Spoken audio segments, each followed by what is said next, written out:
Good evening everyone. तो जैसे कि आप सभी को पता है कि कुछ टाइम में आपकी काउंसलिंग फॉर्म है ये ऑनलाइन एप्लीकेशन फिल होना स्टार्ट हो जाएंगे।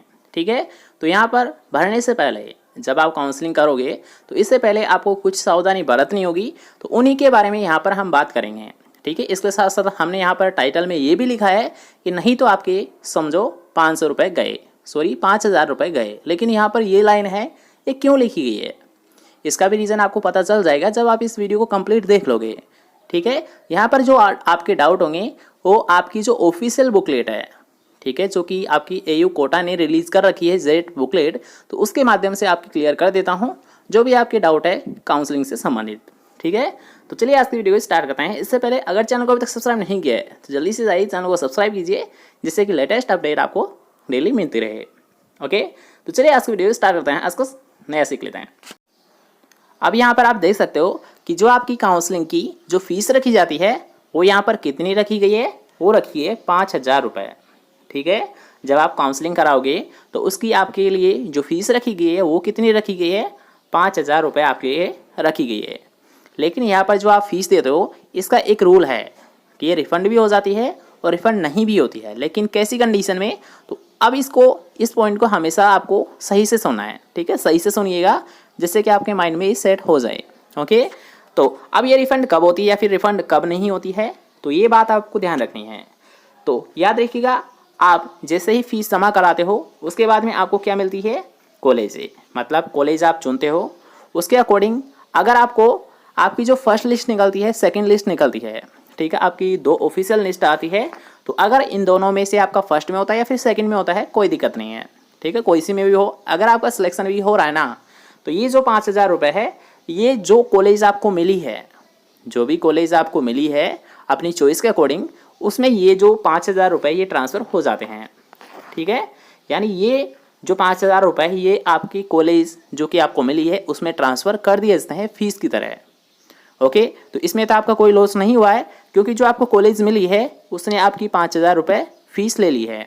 ठीक है, लेकिन कुछ स्टूडेंट यहाँ पर ऐसे होते हैं जिनको कॉलेज नहीं मिलती है फर्स्ट लिस्ट या फिर सेकंड लिस्ट में, तो उनका क्या होता है, याद रखिएगा कि अगर मान लीजिए आपने जितने भी कॉलेज यहाँ पर चुनी हैं उनमें से आपको कोई भी कॉलेज नहीं मिली है, तो उसमें क्या होता है, ऐसी कंडीशन में जो आपके 5000 रुपये है ये जिस अकाउंट से आपने कटाए हैं, जिस भी अकाउंट से आपने रुपए कटाए हैं उसमें आ जाते हैं, रिफंड हो जाते हैं।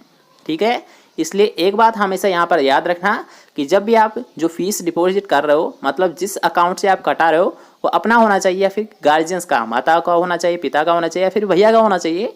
क्योंकि अगर आपको कॉलेज नहीं मिली बाई चांस तो क्या होगा, जो आपके रुपए हैं 5000 रुपये ये रिफंड हो जाएंगे। अगर आपको कॉलेज मिल जाती है तो क्या होगा, जो आपको कॉलेज मिलती है उसमें आपके जो 5000 रुपये है ये ट्रांसफ़र कर दिए जाते हैं ऑनलाइन। ठीक है, मतलब आपकी फ़ीस जमा हो जाती है जो भी आपको कॉलेज मिली है उसमें। सेकंड पॉइंट यहाँ पर आपको ध्यान रखना है कि अगर मान लीजिए आपको कॉलेज मिली या फिर नहीं मिली है, इसका आप कैसे पता करोगे, तो इसके लिए याद रखिएगा कि जो आपके ऑफिशियल मोबाइल नंबर है, जो कि आपने एप्लीकेशन फॉर्म में दे रखे हैं, तो उस पर क्या होता है, एक मैसेज आता है। क्या आता है, एक मैसेज आता है जिसमें आपके कॉलेज का नाम और रिपोर्टिंग डेट लिखी होती है। रिपोर्टिंग डेट भी यहाँ पर मेंशन होती है मैसेज में। तो याद रखिएगा जब भी ये मैसेज आता है आपके मोबाइल पर तो इसको आपको बिल्कुल भी डिलीट नहीं करना है। ठीक है, भूलकर भी डिलीट नहीं करो, क्योंकि इसी में आपके कॉलेज की इन्फॉर्मेशन और इसके साथ साथ रिपोर्टिंग डेट कब है ये भी वहाँ पर आपको मेंशन मिल जाती है। ओके, अगर बाई चांस आपके मैसेज नहीं आता है तो जैसे ही आप लॉगिन करोगे, ठीक है, जैसे आप ओमार सीट आपने डाउनलोड की है वैसे आपको वहाँ पर ऑनलाइन चले जाना है, वहाँ पर आपको लॉगिन करना है। उसके बाद में वहाँ पर भी आपको कॉलेज का नाम स्पष्ट लिखा हुआ मिल जाता है। दोबारा से समझ लीजिए कि अगर आपके पास बाई चांस मैसेज नहीं आता है मोबाइल पर, तब आपको क्या करना है ऐसी कंडीशन में, तो ऐसी कंडीशन में आपको चले जाना है जेड की ऑफिशियल साइट पर, वहाँ पर आपको लॉगिन करना है। ठीक है, अपना एप्लीकेशन नंबर, रजिस्ट्रेशन नंबर या फिर पासवर्ड से आपको जैसे ही लॉगिन करना है तो वहाँ पर आपको कॉलेज का नाम मिल जाता है। जब आपको अगर सीट में अगर आपका नाम आ जाता है फर्स्ट लिस्ट में या फिर सेकंड लिस्ट में, तो जो आपका एप्लीकेशन है उसमें भी आपका कॉलेज का नाम लिखा होता है। ठीक है, तो घबराइएगा मत, अगर आपको मैसेज मिल जाता है तो उसमें भी आपका कॉलेज का नाम होगा। अगर आपको नहीं मिलता है मैसेज तो आपका जो एप्लीकेशन है वहाँ पर भी आपको कॉलेज का नाम मिल जाता है। ओके, अब यहाँ पर आपको कॉलेज का नाम तो पता चल गया, लेकिन याद रखना कि फर्स्ट लिस्ट निकलती है या फिर सेकंड लिस्ट निकलती है तो इनके 2 या 3 दिन के अंतर्गत आपको रिपोर्टिंग करनी होती है कॉलेज में। ठीक है, 2 या 3 के अंतर्गत आपको रिपोर्टिंग करनी होती है अपनी कॉलेज में जो कि आपको मिली है। वहाँ पर आप जाते हो, वहाँ पर आप डॉक्यूमेंट वेरिफिकेशन देते हो, मतलब जितने भी जो ओरिजिनल डॉक्यूमेंट है वहाँ पर आपको ले जाने होते हैं कॉलेज में। ठीक है, जैसे यहाँ पर आप गए, वहाँ पर आपने किया रिपोर्टिंग, उसके बाद में क्या होता है, एक और सुविधा यहाँ पर आपको दे रखी है कि अगर मान लीजिए जो कॉलेज आपको मिली है वो आपकी पसंद की नहीं है या फिर आपको अच्छी नहीं लग रही है कॉलेज, तो उसके लिए आपको एक सुविधा अलग से दी गई है। वो क्या दी गई है यहाँ पर आपको बता देता हूँ बुकलेट के अकॉर्डिंग। तो यहाँ पर आप देख सकते हो कि अगर मान लीजिए आपको कॉलेज पसंद नहीं आई है या फिर अपनी चॉइस की आपको नहीं मिली है कॉलेज, तो उसके लिए आपको एक सुविधा दे रखी है, वो होता है अपवार्ड। अभी अपवार्ड होता क्या है इसके बारे में ध्यान से समझ लीजिए कि अपवार्ड का मतलब होता है कि अगर आपको जो कॉलेज मिली है जिसमें आपने रिपोर्टिंग की है वो अगर आपको पसंद नहीं आई है या फिर आपने जो चॉइस की थी, जो आपने कॉलेज का चुनाव किया था, वो अगर आपको नहीं मिली है तो उसके लिए एक सुविधा अलग से दी जाती है, उसका नाम है अपवार्ड। अब इसमें होता क्या है कि अपवार्ड की जो फीस रखी गई यहाँ पर 800 रुपये हुई है, और ये अपवार्ड जो लगाते हैं ये फॉर्म, ये जो कॉलेज आपको मिली है तो उसमें ये अपवार्ड का फॉर्म लगता है। अब इसमें होता क्या है, इसमें होता है, याद रखिएगा कि आपकी जो कॉलेज है ना ये चेंज हो जाती है। ठीक है, आपको कुछ परसेंटेज यहाँ पर चांस रहते हैं कि आपकी जो कॉलेज है जो कि आप चुनना चाहते हैं वो आपको मिल जाती है, क्योंकि कुछ कंडीशन ऐसी होती है जिसमें कुछ स्टूडेंट एब्सेंट रहते हैं, रिपोर्टिंग अपनी नहीं देते हैं, जिससे क्या होता है उनकी सीट खाली रह जाती है, और ऐसी कंडीशन में आपका जो अपवार्ड है ना ये सक्सेस हो जाता है।